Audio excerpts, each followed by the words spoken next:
மின் உற்பத்தியில் எந்த தட்டுப்பாடும் இல்லை. மின் உற்பத்தி நிலையங்களை ஷட் டவுன் பண்ணி வச்சுட்டு தனியார்கிட்ட மின்சாரத்தை வாங்கி சப்ளை பண்ணிட்டு மின்சார வாரியம் உற்பத்தி பண்ணுறது 7 ரூபான்னு சொல்லிக்கிடுறாங்க. மத்திய நிறுவனங்கள்லேருந்து 5 ரூபாய்க்கு வாங்கும்போது அதை விட கம்மியான ரேட்டில் தான் இருக்கும். தனியார்கிட்ட 12 ரூபாய்க்கு வாங்குறாங்க. ஏன்னா தனியார் மின்சாரத்தில் ஸ்பெஷலாக இன்னும் இருக்குதா? இரவில் தான் லோடு அதிகம். அவங்க தேவைக்கு சப்ளை பண்ண வேண்டியதுதான் மின்சார வாரியத்தினுடைய பொறுப்பு. எனக்கு தேவை அதிகமாகிடுச்சு, அவங்க கன்சம்ஷன் அதிகமாகுது, அதனால் என்னால் அதை கட்டுப்படுத்த முடியலைன்னு சொல்கிறதுக்கு ஒரு வாரியம் வேண்டியது. இதில் முக்கியமான காரணம் சில பகுதிகளுக்கே இல்லாமல் இருக்குதுன்னா ஹெச்டி லைனில் ஏதாவது இருந்தால் ட்ரிப்பானால்.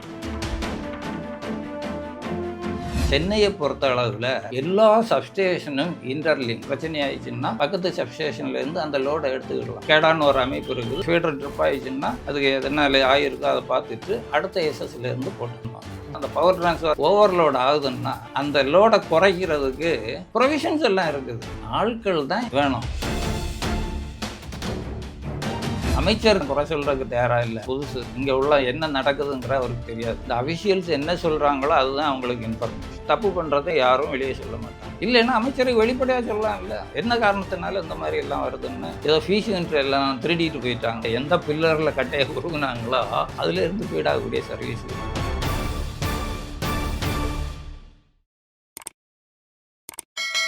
வணக்கம் செல்வராஜ் சார். வணக்கம். எப்படி இருக்கீங்க? நல்லா இருக்கிறேன் சார். கேள்விப்பட்டீங்களா? தொடர்ந்து பார்த்தீங்கன்னா சென்னையை பொறுத்த வரைக்கும் ரொம்ப நாட்களாகவே மின்வெட்டு அடிக்கடி பவர் கட் பண்ணிட்டு இருக்காங்க. முக்கியமாக நேற்று பார்த்தீங்கன்னா மேடவாக்கம், மடிப்பாக்கம் இந்த ஏரியாவில் இரவில் மின்வெட்டு பண்ணியிருக்காங்க. என்ன காரணமாக இருக்குது? சென்னையை பொறுத்த வரைக்கும் குறிப்பாக என்ன போயிட்டுருக்கு, அதை பற்றி கொஞ்சம் விரிவாக சொல்ல முடியுங்களா? அதாவது என்ன நடந்துகிட்டு இருக்குங்கிறத வெளியே சொல்ல வேண்டிய பொறுப்பு இந்த வாரியத்தில் ஒர்க் பண்ணக்கூடிய அந்த பணியாளர்களுக்கு தான் இருக்குது. அவங்க தானே இதை சொல்லணும், என்ன நடந்ததுங்கிறது. என்ன இது மின் உற்பத்தி பற்றாக்குறையா, இல்லை லோக்கலில் ஏதாவது பழுதுகள் ஏற்படுதா, இல்லை ஓவர்லோடா, எதனாலன்னு எதையாவது ஒன்று சொல்லணும்ல. என்ன சொல்லிகிட்டு இருக்கிறாங்க? அமைச்சருக்கு தவறான இன்ஃபர்மேஷன் கொடுத்துட்ருக்குறாங்க. நாங்கள் எல்லாம் சரியாக தான் இருக்கிறோம், இது ஆண்டவன் செயல் மாதிரி இதெல்லாம் மின்வெட்டு வந்துட்டுருக்குங்கிற மாதிரி தான் பேசிகிட்டு இருக்கிறாங்க. யாரும் என்ன காரணம்னு சொல்கிறது இல்லை. இப்போ அந்த அமைச்சர் பேட்டி கொடுக்கும்போது அமைச்சருக்கு பக்கத்தில் இல்லை பின்னாடி ஒருத்தர் உட்கார்ந்துருப்பார், ஒரு பொம்மை. யாரை சொல்கிறீங்க? ராதாகிருஷ்ணன்னு பேர் அவருக்கு. அவரு ரொம்ப அனுபவம் வாய்ந்த ஒரு ஐஏஎஸ் அதிகாரி தானே சார். திமுக அனுபவம்னா எதில் அனுபவம்? அதிகாரத்தில் இருந்திருக்காரு, சேவைகள் பண்ணியிருக்காரு. அதிகாரம் பண்ணுறது அனுபவம் இல்லை. கொரோனா பீரியடில் அவர் தான் ஹெல்த் செக்ரட்டரியாக இருந்தார். ஆமாம். கொரோனா பீரியடில் இந்த மருந்து கம்பெனிகளில் இருந்து ஆயிரக்கணக்கான கோடி டிரான்சாக்ஷன் நடந்தது எல்லாருக்கும் தெரிஞ்ச ரகசியம். இருந்ததா இல்லையா? கொடுத்தாங்கல்ல. அதுக்கு யார் ஏஜெண்டாக வேலை பார்த்தாங்க? இதே ராதாகிருஷ்ணன் தான் சொல்லுவாங்க. இவர் தான் வேலை பார்த்தார் ஆக்சுவலாக. அதனால தான் ஆட்சி மாறினப்புறம் கூட அவர் இருந்தார் கொஞ்ச நாள். மீதி எல்லா செக்ரட்டரிஸையும் மாற்றிட்டாங்க, அவரை மாற்றவே இல்லை. அந்த மாதிரி ஒரு செல்வாக்கோட இருந்தார். இங்கே இப்போ என்ன சொல்கிறாருன்னு நினைக்கிறீங்க? எங்களுக்கு கிடைச்ச ஒரு தகவல் படி அமைச்சர் அஃபிஷியல்ஸ் மீட்டிங் போட்டிருந்த அன்னைக்கு இவர் போய் சொல்லியிருக்கிறார் அமைச்சர்கிட்ட. அதாவது அஃபிஷியல்ஸ் எல்லாம் இருக்கிறாங்க, என்ஜினியர்ஸும். இந்த என்ஜினியர்ஸு என்னை ரொம்ப கஷ்டப்படுத்துகிறாங்க, அவங்க நீட்டின இடத்துல கையெழுத்து போட வேண்டிய நிலைமைக்கு தான் என்ன வச்சிட்டு இருக்கிறாங்க அப்படின்னு பேசியிருக்கிறாரு. நான் அதை வாட்ஸ்அப்பில் கூட அதை போஸ்டிங் போட்டிருக்கிறேன். இதில் ஒன்றும் ரகசியம் எல்லாம் ஒன்றும் இல்லை. அதாவது ஒரு சேர்மனாக இருக்கிறவர் அவருக்கு சபார்டினேட்டாக இருக்கக்கூடிய ஆளுகள் சொல்லக்கூடிய இடத்துல கையெழுத்து போடுற ஒரு பொம்மையாக இருக்கிறேன்னு அவர் வாயாலே சொல்கிறாருன்னா அவருடைய யோக்கியது என்னது? ஓகே, இப்போ எவ்வளவு பெரிய அபத்தமான ஒரு சேர்மனாக இருக்கிறாரு. இப்படி சொல்ல உண்மையிலேயே அப்படி இருந்தால் கூட இந்த மாதிரி அமைச்சர்கிட்ட போய் இந்த மாதிரி பேசலாமா? அவர் எவ்வளோ பெரிய தப்பு அது. ஆனால் உண்மையும் அதுதான். அவர் வெறுமனே இந்த ஷூட்டிங்கில் தான் குறியாக இருக்கிறாரு, ஃபோட்டோ ஷூட்டிங்கில். நிர்வாகத்தில் அவர் சரியாகவே இல்லை. நானும் நிறைய புகார் கொடுத்துருக்குறேன், அவருக்கே கம்ப்ளைண்ட் கொடுத்துருக்குறேன், எல்லாம் நடவடிக்கை எடுக்கிறேன்னு அவர் ரிப்ளையும் பண்ணியிருக்கிறாரு. ஆனால் எந்த நடவடிக்கையும் இல்லை. வெறுமனே ரிப்ளை மட்டும் இருந்தால் போதும், அதுவாக நடவடிக்கை? அந்த மாதிரி தான் இருக்கிறாரு. அதனால் இந்த பவர் கட் டைமில் அவர் பேசணும், பேச மாட்டேங்கிறாரு. என்ன காரணம்னு நீங்கள் கேட்குறீங்க. இது எதனால் வருதுன்னு. இப்போ நீங்கள் சொன்னது மாதிரி மின் உற்பத்தியில் வந்து எந்த தட்டுப்பாடும் இல்லை, ஓகே. ப்ரொடக்ஷனில் எந்த ப்ராப்ளமும் கிடையாது. ப்ரொடக்ஷனில் இல்லை. உண்மையிலேயே பார்த்தாச்சுன்னா மின்சார வாரியத்துக்கு சொந்தமான துணை இது மின் உற்பத்தி நிலையங்களை எல்லாம் ஷட் டவுன் பண்ணி வச்சுட்டு தனியார்கிட்ட மின்சாரத்தை வாங்கி சப்ளை பண்ணிகிட்ருக்குறாங்க, அதிக விலைக்கு கொடுத்து வாங்கி. அதிக விலைன்னா எப்படின்னா, இப்போ மத்திய அரசு நிறுவனங்களில் இருந்து வாங்கக்கூடிய மின்சாரத்துக்கு கிட்டத்தட்ட 5 ரூபா வருது ஒரு யூனிட்டு. மின்சார வாரியம் தன் சொந்த உற்பத்தி நிலையங்களில் உற்பத்தி பண்ணுறது 6 ரூபா 7 ரூபான்னு சொல்லிக்கிட்டுறாங்க. அதுக்கு காரணம் என்னென்னா, அப்பப்போ இவங்களை ஷட் டவுன் பண்ணி வைக்கிறாங்கல்ல, தனியார் மின்சாரத்தை வாங்குறதுக்காக ஷட் டவுன் பண்ணி வைக்கிறாங்கல்ல. அப்படி வரும்போது இந்த செலவு ஐட்டம் அதிகமாகிடும், அதனால் உற்பத்தி செலவு அதிகமாகிடும். அதுதான் காரணம். ஏன்னா மத்திய நிறுவனங்கள்லேருந்து 5 ரூபாய்க்கு வாங்கும்போது இங்கேயும் அதை விட கம்மியான ரேட்டில் தான் இருக்கணும். ஆனால் தனியார்கிட்ட இந்த எவ்வளோக்கு வாங்குறாங்க? 9 ரூபா 10 ரூபா 12 ரூபாய்க்கு வாங்குறாங்க. என்ன தனியார் மின்சாரத்தில் ஸ்பெஷலாக இன்னும் இருக்குது? அதில்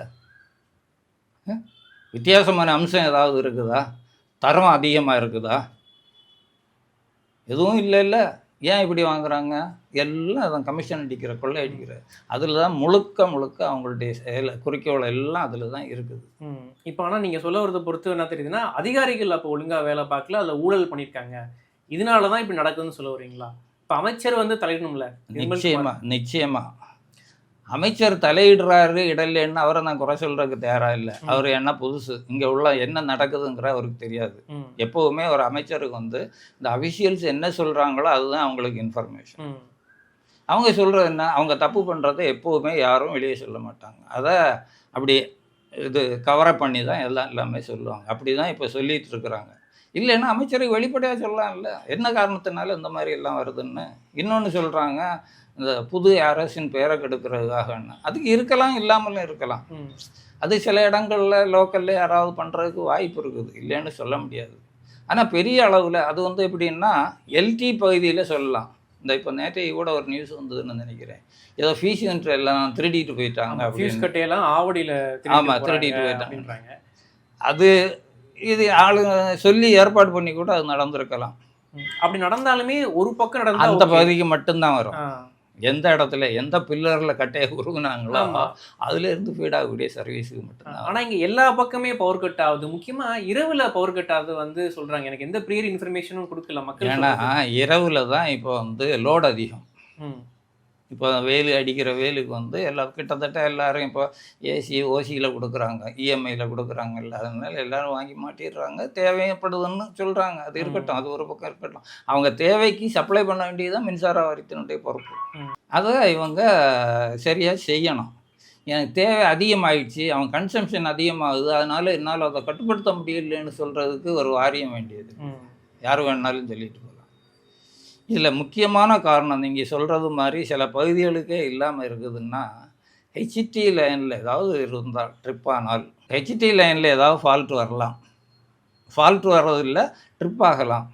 ஏன் ட்ரிப் ஆகும்னா, அது என்னென்னா அந்த சப்ஸ்டேஷன்ஸ் இருக்குது பாருங்கள், துணை மின் நிலையங்கள்னு சொல்லுவாங்க. அது வந்து 110 kV இருக்குது. நான் லோயர் லெவலில் இருக்கிற மட்டும் சொல்கிறேன்.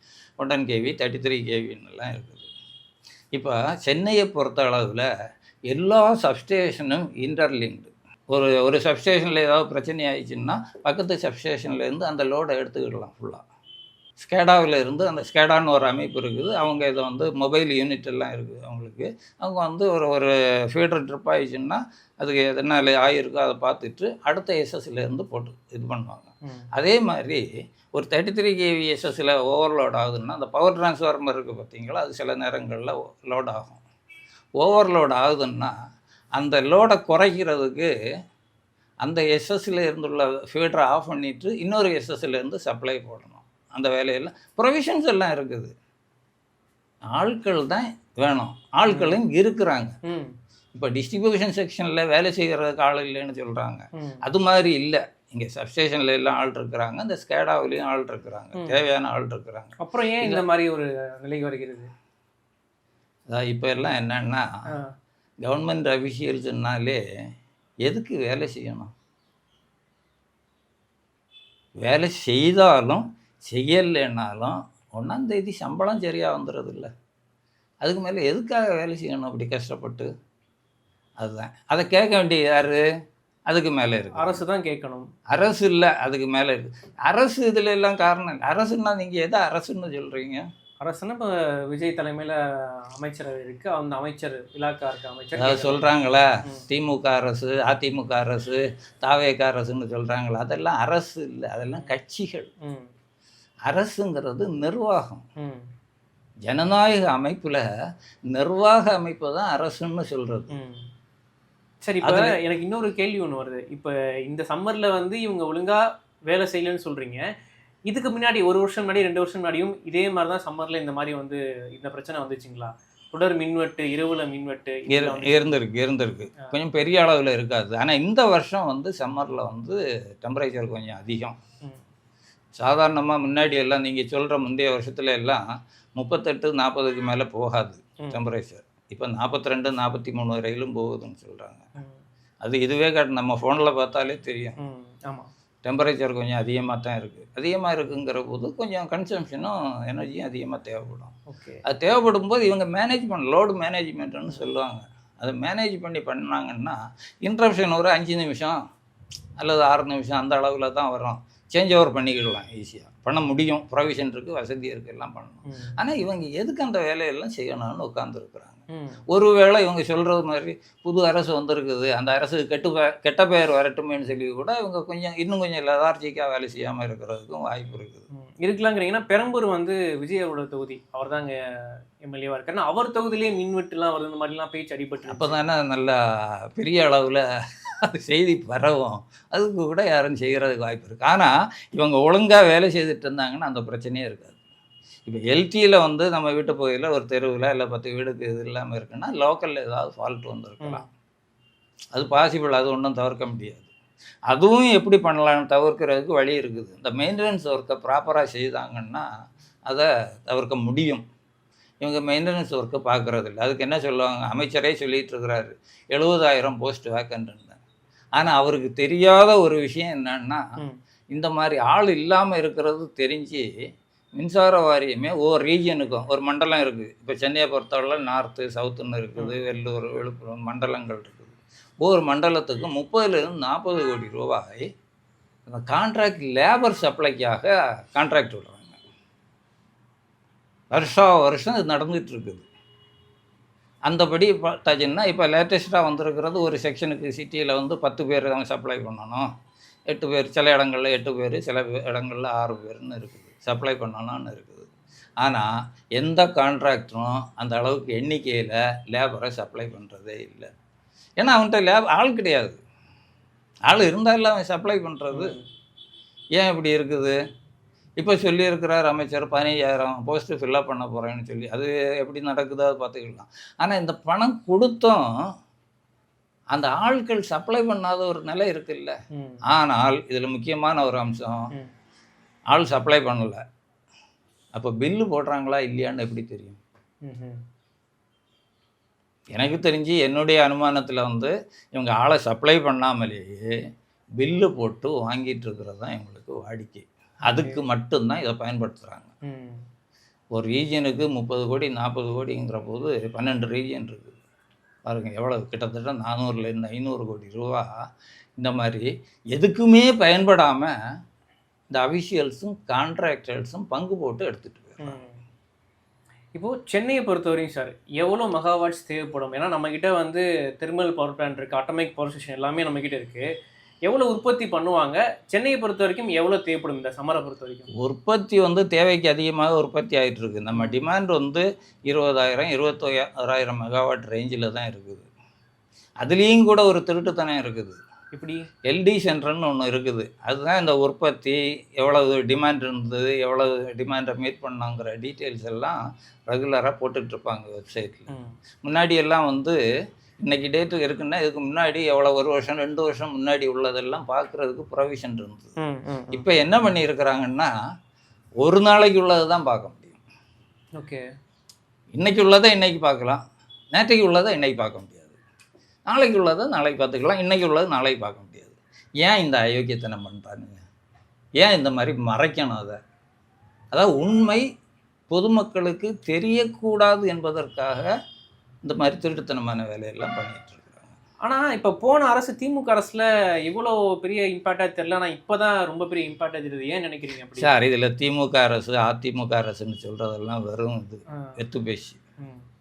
யார் உண்மையிலேயே நிர்வாகம் பண்ணுறது யார்? அதிகாரிங்க தான் சொல்றீங்க. திமுகவும் அதிமுகவும் அதிகாரம் பண்ணுறாங்க இல்லையே, அபிஷியல்ஸ் தானே. இப்ப முழுக்க முழுக்க இந்த குறை வந்து பாத்தீங்கன்னா இந்த பிரச்சனைக்கு காரணமே அதிகாரிங்க மட்டும்தான். முழுக்க முழுக்க அதிகாரிகள் தான். ஏன் இதில் இன்னொரு விஷயம் இருக்குது. நிறைய அமைச்சர்களுக்கு நிர்வாக ரீதியான செயல்பாடுகள் தெரிகிறது இல்லை. அது தெரியும், அப்பப்போ காமெடி பண்ணி தெரிகிறாங்கல்ல சில அமைச்சர்கள்லாம் இருக்குது. அது என்ன பண்ணுறாங்கன்னா, இந்த அஃபிஷியல்ஸ் இருக்கிறாங்கல்ல, ஐஏஎஸ் படிச்சுட்டு வந்தவன்னு சொல்கிறாங்கல்ல, ம். அவங்க எல்லாம் அந்த மினிஸ்டரை அழகாக பயன்படுத்துகிறாங்க. இவங்களுக்கு ஆசை காட்டி இப்படி செய்தால் எவ்வளோ இத்தனை ஆயிரம் வசூல் பண்ணலாம், ம். அந்த மாதிரி வழிகள்லாம் சொல்லி அவங்கள ம். ஆசை காட்டி திசை திருப்பி விட்டு ம். இவங்கள கிட்டத்தட்ட பொம்மைகளாக தான் பயன்படுத்துகிறாங்க. போன ரீஜியமில் கூட ஒரு சிஎம்ஐயை பொம்மையாக வச்சுட்டு இருந்தாங்கன்னு கூட இருக்குது, தகவல்லாம் இருக்குது. ம். அது உண்மையும் அதுதான் கூட. அந்த மாதிரி இருக்குது இவங்க. அதனால இந்த அஃபிஷியல்ஸ் தான் முழுக்க முழுக்க இது காரணம். இவங்க நினைச்சா வேலை செய்வாங்க, இல்லைன்னா வேலை செய்ய ஆனா மாட்டாங்க. அஃபிஷியல்ஸ்க்கு வந்து தெரியும்ல சார். இப்ப இந்த பிரச்சனை ரொம்ப பெரிய பிரச்சனையா போயிட்டு இருக்கு. மக்கள் வந்து போராட்டம் பண்றாங்க. நடு ரோட்ல வந்து நடுராத்திரி குழந்தைய தூக்கி வச்சு போராட்டம் பண்றாங்க. அப்படி பண்ணா அந்த அதிகாரிகளுக்கே அது பாதிப்பு வரும்னு அவங்களுக்கே தெரியுமா? அதை நிறுத்த பார்ப்பாங்களா இல்லையா? அதாவது ஆ. அது கொஞ்சம் நேர்மை, யோக்கியம், மனசாட்சியுடன் செயல்படுறவங்களுக்கு அது உரைக்கும். ம். ஆனால் இப்போ உரைக்கிறது மாதிரி யாரும் இல்லை. இன்னைக்கு எல்லாரும் காலையில் எந்திரிச்சாச்சுன்னா ஆஃபீஸ் போகணுமே, இன்னைக்கு எவ்வளோ வசூலாகும், அதுதான் அவங்களுடைய ஒரே நோக்கமாக இருக்குது. எப்படியெல்லாம் வசூல் பண்ணலாங்கிறது. நிறைய திட்டங்கள் போடுறதா சொல்கிறாங்க. திட்டங்கள்லாம் எதுக்கு போடுறாங்க? சார் இப்போ இதுக்கு முடிவு என்னதான் சார் இருக்கும்? இப்போ நிர்மல்குமார் நிர்மல்குமார் அமைச்சர் என்னதான் முடிவு எடுக்க முடியும் இப்போ? ஏன்னா பொதுமக்கள் பெரும் அவதிப்பட்டே இருக்காங்க அடுத்தடுத்து. இதுக்கு என்னதான் பண்ணலாம்? இந்த மாதிரி இந்த பிரச்சனை வராமல் இருக்கிறதுக்கு, மின்தடை இல்லாமல் இருக்கிறதுக்கு. இந்த அஃபிஷியல்ஸை கரெக்டாக பிடிச்சி இழுத்து பிடிக்க வேண்டிய வேலையை செய்யணும். அவரால் செய்ய முடியுமா செய்ய முடியாதான்னு எனக்கு தெரியும். ஏன்னா துறை ரீதியாக வந்து இன்ஸ்பெக்ஷன் போகிறாரு, சஸ்பென்ஸ்லாம் பண்ணுறாரு. அதெல்லாம் சும்மா இது கொஞ்சம் இதுதான். இங்கே இருக்கிறது ஃபுல்லாகவே அந்த மாதிரி தானே இருக்குது. அதாவது இவர் போகிறது 1-2 இடங்களில் மட்டும் அந்த பிரச்சனை இருந்ததுன்னா அது சரியாக வந்துடும். ம். துறை முழுக்கவுமே எப்படி இருந்தால் எல்லா இடத்துலையும் இவர் போய் சஸ்பெண்ட் பண்ணிகிட்டு இருக்க முடியுமா? அவர் பண்ண எல்லா பக்கத்துலேயும் மறுபடியும் அந்த ட்ராப் பண்ணுறதெல்லாம் நடந்துகிட்டு இருக்குல்ல. இவ்வளவு பிரச்சனை அவர் சொல்கிறாருல்ல, லஞ்சம் கேட்டால் கொடுக்கக்கூடாது, கொடுத்தா உடனே நடவடிக்கை எடுக்கணும்னு. அப்போ அவங்க இந்த ட்ராப் பண்ணதா ஒரு 2 அல்லது 3 நியூஸ் வருது பார்த்தீங்களா, அவ்வளோதான் லஞ்சம் நடக்குதா? மீதி எல்லாம் ஒழுங்காக நடக்குதுன்னு எடுத்துக்கிடலாமா? முடியாது இல்லை. அதனால் இதை கண்ட்ரோல் பண்ணணுன்னா ஒரே வழி, அதுக்கு வேறு மாதிரியான வழிமுறைகளை கடைப்பிடிக்கணும். ம். அந்த வழிமுறைகள் என்னங்கிறது இப்போ இந்த இதில் பேச முடியாது. என்னென்ன வழிமுறைகள் இருக்குது, எப்படி செய்தால் இவங்களை ஒழுங்குபடுத்த முடியும், அதெல்லாம் நிறைய விஷயங்கள் இருக்குது. அது வேணால் தனியாக இன்னொரு நாளைக்கு டீட்டெயில்டாக பேசிக்குவோம். ம். இல்லை யாருக்கும் இன்ட்ரெஸ்ட் இருந்ததுன்னா அது எப்படி செய்யலாங்கிற வழிமுறைகள்லாம் நாங்கள் சொல்ல தயாராக இருக்கிறோம். நாங்கள் ஒரு டீம் இருக்கிறோம். ம். நிறைய விஷயங்கள் எலக்ட்ரிசிட்டி போர்டில் நடக்கக்கூடிய தில்லுமுல்லு எல்லாமே நாங்கள் கம்ப்ளைண்ட் பண்ணிகிட்ருக்குறோம், கேஸ் போட்டுட்ருக்குறோம், எல்லாம் பண்ணிகிட்ருக்குறோம். ஓகே. நீங்கள் சொல்கிறத வச்சு ஒரு விஷயம் புரியுது. இது அரசு மேலே எந்த தப்பும் இல்லை. நம்மக்கிட்ட போதிய மின்சாரம் இருக்குது. அதிகாரிகள் தான் இப்போ முழுக்க அரசு மேலே தப்பு இல்லைன்னு சொல்லாதுங்க, நான் அப்படி சொல்லலை. நிர்வாகம் சரியில்லை. ஓகே, அவ்வளோதான். அந்த தவறு செய்யக்கூடிய அரசு பணியாளர்களை, அலுவலர்களை திருத்த வேண்டிய அல்ல ஒழுங்குபடுத்த வேண்டிய பொறுப்பு இந்த அமைச்சர்களுக்கு இருக்குது. ஆனால் அதை அவங்க சரியாக செய்கிறாங்களா இல்லையான்னு எனக்கு தெரியாது. அது ஃபீல்டில் இறங்கி இந்த மாதிரி ஃபீல்டில் இருக்கக்கூடிய ஆட்களை கன்சல்ட் பண்ணால் மட்டும்தான் அவங்களால தெரிஞ்சுக்க முடியும். இந்த ஃபீட்பேக்குன்னு சொல்லுவாங்க பார்த்தீங்களா, அந்த மாதிரி ஃபீட்பேக்கு இந்த அஃபிஷியல்ஸ்கிட்ட வாங்குறதோட நிப்பாட்டக்கூடாது. அதை அவங்க வெரிஃபை பண்ணணும், பப்ளிக்கில் போய் வெரிஃபை பண்ணணும். வெரிஃபை பண்ணால் தெரிஞ்சு போயிடும். அதை செய்கிறதுக்கு அவங்க தயாரா? அதே மாதிரி மக்கள் வந்து இபி ஆஃபீஸ் நேராக போய் வந்து இது பண்ணுறாங்க, ஏன் வந்து பவர் கட் ஆகுதுன்னு சொல்லி கேட்கும்போது அவங்க ரெஸ்பான்ஸும் சரியாக பண்ணுறது இல்லைன்னு மாதிரியும் சொல்கிறாங்க. அவங்க அங்கே தானே சார் போக முடியும். இப்போ ஒரு ஏரியாவில் பெரம்பூரில் ஒரு தெருவில் சப்ளை இல்லைன்னா அவங்க பெரம்பூரில் இருந்து அண்ணா சாலைக்கு அவங்க வர முடியுமா? அங்கே இருக்கக்கூடிய ஆஃபீஸில் தானே அவங்க போய் ஆகணும். அங்கே இருக்கிறவங்க வேறு நிலைமையில் இருப்பாங்க. நைட்டில் இருக்கிறது தான் தெரியுமா. அதான் நம்ம தெருவுக்கு 4 கடைகள், சத்துணவு கூடங்கள்லாம் வச்சுருக்குறாங்கல்ல, அதில் போய் போய் அட்டண்டன்ஸு கொடுத்துட்டு வர்றது தானே முக்கியமான தேவை. எதை சொல்கிறேன்னு புரியுதா? அப்படி தானே இருக்கிறதா நிறைய வீடியோக்கள்லாம் வந்துட்டு இருக்குதுல்ல, யூடியூப்பு, ஃபேஸ்புக்கில் எல்லாம். அதையெல்லாம் யார் கண்ட்ரோல் பண்ணுறது? அதிகாரிகள். அதிகாரின்னு நீங்கள் சொல்கிறீங்க, அவங்க அதிகாரிகளாக இல்லை. ஆனால் இன்னொரு விஷயம், இப்போ போன இதில் வந்து பார்த்தீங்கன்னா ஒரு பவர் கட் ஆகுதுன்னா ஒரு மெசேஜ் வரும், இந்த மாதிரி 2 மணி நேரம் பவர் கட் ஆகுன்னு வரும். ஏன் இந்த இதில் வந்து எதுவுமே வராமல் சடனாக நிறுத்துறாங்கன்னு ஒரு கேள்வி இருக்குது. எதனால் இருக்குன்னு நினைக்கிறீங்க நீங்கள்? அதாவது அது ஷெட்யூல்டு மெயின்டெனன்ஸுன்னு பேர். ஒரு மெயின்டெனன்ஸு ப்ரோக்ராம் பண்ணிட்டாங்கன்னா அதை கம்யூனிகேட் பண்ணுவாங்க. திடீர்னு நைட்டில் ஒரு இதாகுதுன்னா, சப்ளை கட் ஆகுதுன்னா அதுக்கு அட்வான்ஸாக இன்ஃபார்ம் பண்ண முடியாதுல்ல. அதனால தான் இந்த ஷெட்யூல் மெயின்டெனன்ஸ் இப்போ பண்ணுறாங்களா இல்லையான்னு தெரியாது. கேட்டால் என்ன சொல்லுவாங்க, ஆள் இல்லைன்னு சொல்லுவாங்க. ஆனால் ஆளுகளை சப்ளை பண்ணுறதுக்காக ஒரு ரீஜனுக்கு 40 கோடி வருஷத்துக்கு வாங்குறாங்க. அந்த பணம் எங்கே போகுதுன்னு தெரியாது. இங்கே ஆள் பற்றாக்குறையினால தான் அந்த தடை வருதா சார்? நம்மக்கிட்ட போதிய மின்சாரம் இல்லை சொல்கிறீங்க. இல்லை, உண்மையிலேயே பார்க்க போனால் என்ன வரும்னா, சொல்கிறாங்கல்ல ஒரு செக்ஷனில் இத்தனை பேர் 2 பேர் 3 பேர் தான் இருக்கிறாங்க, மீதி ஆளுகள்லாம் இல்லைன்னு சொல்கிறாங்கல்ல, அது உண்மையே இல்லை. வாரிய பணியாளர்களாக ஆள் இல்லையே தவிர எல்லா செக்ஷன்லேயும் அவங்களே ஆளுகளை எம்ப்ளாய் பண்ணியிருக்கிறாங்க. என்ன புரியுதா? அவங்களுக்கு தெரிஞ்சவங்களெல்லாம் அந்த வேலை செய்கிறதுக்கு வச்சுருக்கிறாங்க. இவங்களுக்கு சம்பளம் யார் கொடுக்குறான்னு உங்களுக்கு சந்தேகம் வருமே? சில இடங்களில் அந்த செக்ஷன் ஆஃபீஸர், ஏடி யாராவது கொடுப்பாங்க. சில இடங்களில் இவங்க கன்சியூமர்கிட்ட வசூல் பண்ணுறாங்க பார்த்தீங்களா, அந்த பணத்தை இவங்க எடுத்துகிட்டு போயிடணும், அவ்வளோதான். அதாவது அன்அஃபிஷியலாக அவங்க வாரிய பணியாளர்கள் மாதிரி வேலை செய்து அதுக்குள்ள கூலியை கன்சியூமர்கிட்டேருந்து வாங்கிட்டு போயிடுறாங்க.